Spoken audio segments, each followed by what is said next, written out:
অবহেলায় অযত্নে ময়লার স্তূপ এবং কুকুরের বসবাসযোগ্যে পরিণত হয়েছে বাঘার শত বছরের পুরনো ঐতিহাসিক মহিলা মসজিদ। আসসালামু আলাইকুম সবাইকে, আশা করি সকলেই ভালো আছেন।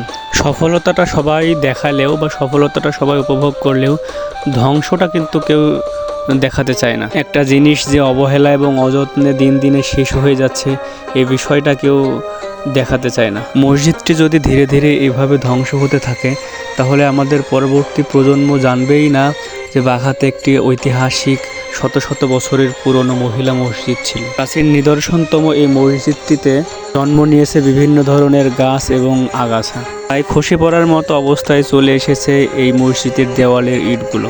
দিনটি ছিল শুক্রবার। আমরা যখন মসজিদে প্রবেশ করব তখনই দেখলাম যে মসজিদের যে ইমামের জায়গা, ওই ইমামের জায়গাতে কুকুর শুয়ে আছে। একটা ছোট ছেলে এবং তার মা ছিল।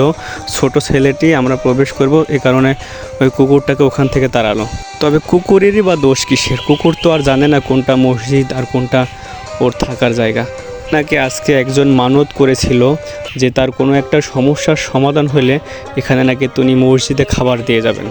মানুষকে তিনি খাবার না দিয়ে মসজিদে খাবার দিয়েছেন। মসজিদ কি আর খাইতে পারে?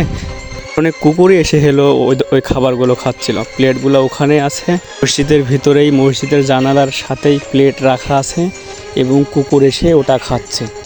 আর বিশ্রামের জায়গা হিসাবে মসজিদকেই বেছে নিয়েছে। যতটুকু জানলাম, বিভিন্ন স্থান থেকে এখনও মহিলারা এখানে নামাজ পড়ার জন্য আসে। ছোট্ট একটা মসজিদ, এর কারুকাজ এবং এই গম্বুজগুলো দেখে সবাই আসলে মুগ্ধ হবে। মসজিদের ভিতরের যে গম্বুজ এবং মিনার আর তার সাথে যে জানলাগুলো আছে সেগুলোও এখন প্রায় ধ্বংসের মতো হয়ে যাচ্ছে।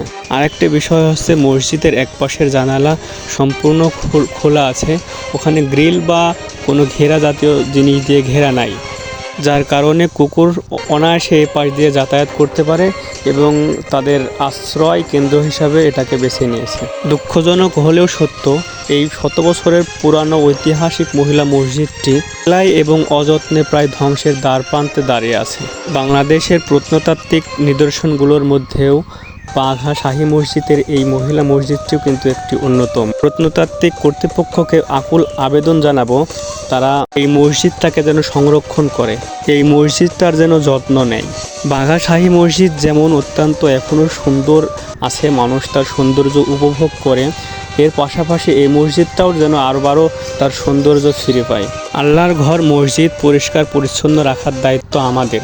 আমরা যেন আশেপাশে আর এভাবে নোংরা না করি, সে বিষয়ে কর্তৃপক্ষরা অবশ্যই সজাগ থাকবে এবং আমরা আশেপাশে যারা আছে অবশ্যই মসজিদকে সংরক্ষণ করার জন্য সব পদক্ষেপ গ্রহণ করব। আল্লাহ আমাদের সবাইকে ভালো রাখুক, সুস্থ